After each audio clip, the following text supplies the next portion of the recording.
Hello friends, मैं हूं कल्पना और आज के वीडियो में मैं आपको टीसीएस की एंट्रीज़ के बारे में बात करूंगी एंड कैसे एंट्रीज़ करनी होती है आपको और कैसे टीसीएस रिटर्न आपने ऑलरेडी अगर फाइल कर रखी है तो एक्चुअल में बुक्स में उसको कैसे लेना होता है। तो आज की वीडियो हमारी इसी चीज़ के ऊपर रहेगी।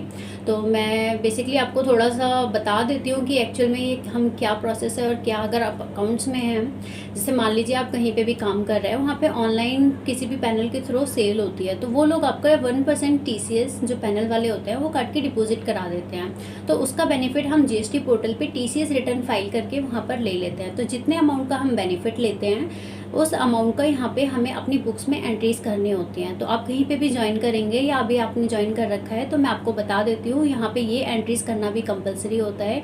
इन केस आपने पूरे साल में एंट्री नहीं करी है तो हो सकता है आपको एक ही मंथ, पूरे साल की एंट्री एक ही मंथ में एक ही दिन बैठ के करनी पड़े, ऐसा भी हो सकता है, क्योंकि आपके जो सीए होंगे, जो ऑडिटर होंगे, वो आपसे सारी एंट्रीज करवाएंगे। तो आप पहले से अपनी बुक्स को प्रिपेयर करके चलेंगे तो आपके लिए ईजी हो जाएगा।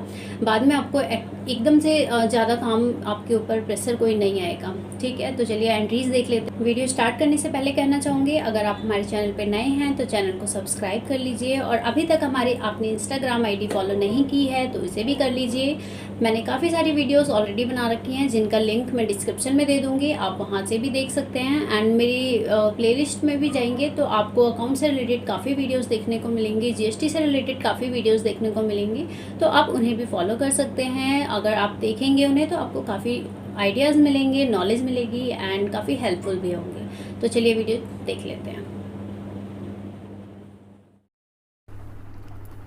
तो चलिए देख लेते हैं। सबसे पहले मैं आपको बताना चाहूँगी कि जब भी हमें टीसीएस की एंट्रीज़ करनी होती है तो पूरा हमें पूरे ईयर की एक बार में सारी एंट्रीज़ हमें कंप्लीट करनी होती हैं। जैसे मंथ वाइज हम अपनी टीसीएस फाइल करते हैं तो वो अप्रैल मंथ से लेके पूरा मार्च तक का आपका जो बुक्स होता है उसको कंप्लीट करने के लिए आपको टीसीएस की एंट्रीज़ भी करनी होती हैं। तो उस एंट्रीज़ को कैसे करना है और कहाँ से चेक करना है तो ये मैं आपको दिखा देती हूँ।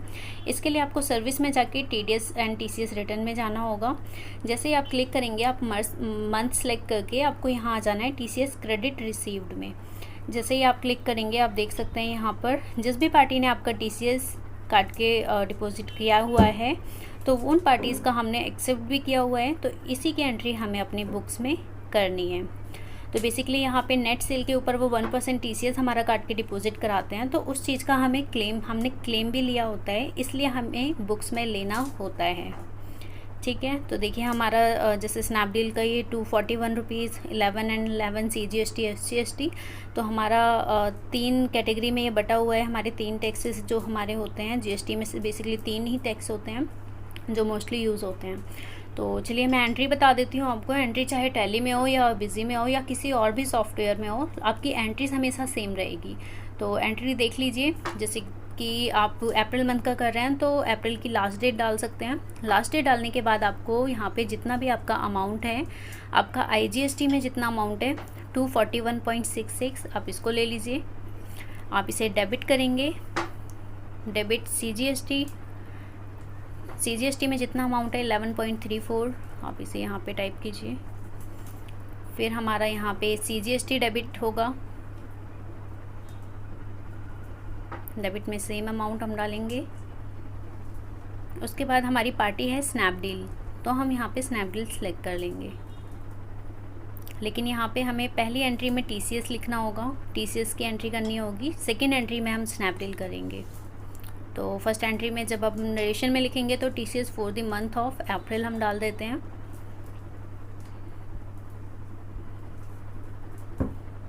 देखिए हमारी फ़र्स्ट एंट्री हो गई है एंड ये हमारा स्नैपडील पार्टी का है, तो स्नैपडील यहाँ से आप कॉपी पेस्ट भी कर सकते हैं।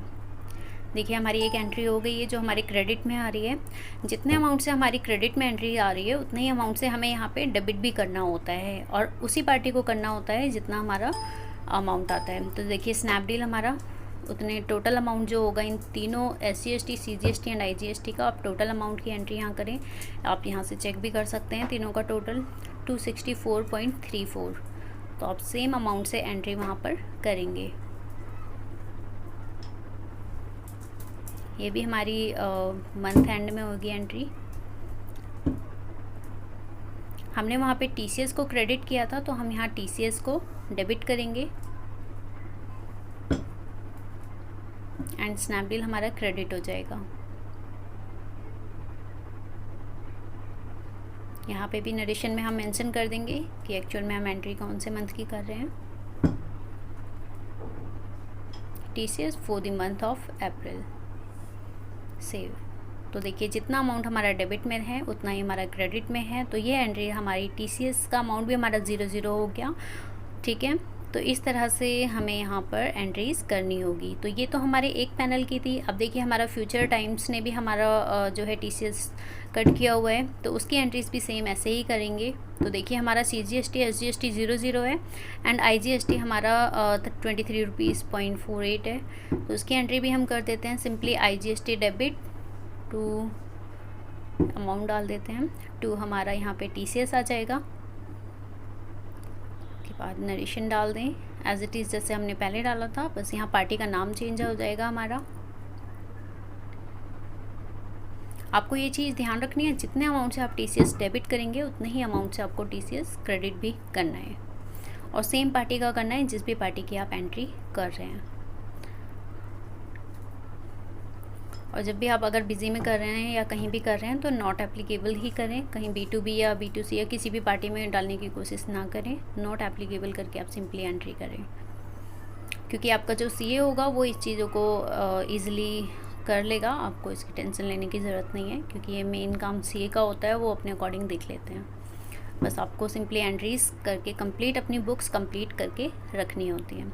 तो देखिए हमने ये भी एंट्री कर दी है। इसी तरह से हम यहाँ पे भी नरेशन डाल देंगे।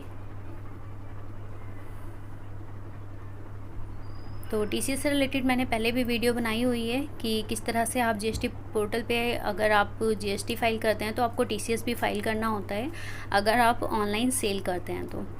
अगर आप ऑनलाइन सेल करते हैं तो जो पैनल्स होते हैं हमारे, जैसे स्नैपडील, शॉपक्लूज़, हमारे काफ़ी सारे पैनल्स हैं हम कह सकते हैं, तो वो सभी हमारा TCS 1% जो हमारी नेट सेल होती है उसका TCS काट के डिपॉजिट कराते हैं, उसका बेनिफिट हमें यहाँ पे लेते हैं। तो ये काफ़ी लोगों को पता नहीं होता है, एंड अगर आप फ्रेशर हैं तो आपको भी शायद ही मालूम हो। अगर मालूम है तो बहुत ही अच्छी बात है। और TCS को आपको करंट एसेट्स के हेड में डालना है, ग्रुप में डालना है, ये चीज़ आपको मालूम होनी चाहिए, क्योंकि इसका हम यहाँ पर बेनिफिट ले रहे हैं, हमारी एसेट्स है ये। एंड जो हमारा SGST, CGST, IGST होता है, ये सभी हमारे ड्यूटीज़ एंड टैक्सेस होते हैं, तो उसको ड्यूटीज़ एंड टैक्सेस में ही डालना है आपको। और जो हमारे पैनल की जो हमारे होते हैं वो हमारे ई-कॉमर्स पैनल कह सकते हैं हम। ई-कॉमर्स हमने यहाँ पे एक ग्रुप बनाया हुआ है, वो हमारे सैलरी डेटर्स हैं, क्योंकि हम एक तरीके से सेल कर रहे हैं और फिर हम उनसे हमें पैसे मिलेंगे। तो जिनसे पैसे मिलने होते हैं वो ऑब्वियसली हम जिसको सेल कर रहे हैं वो हमारे डेटर्स ही होंगे।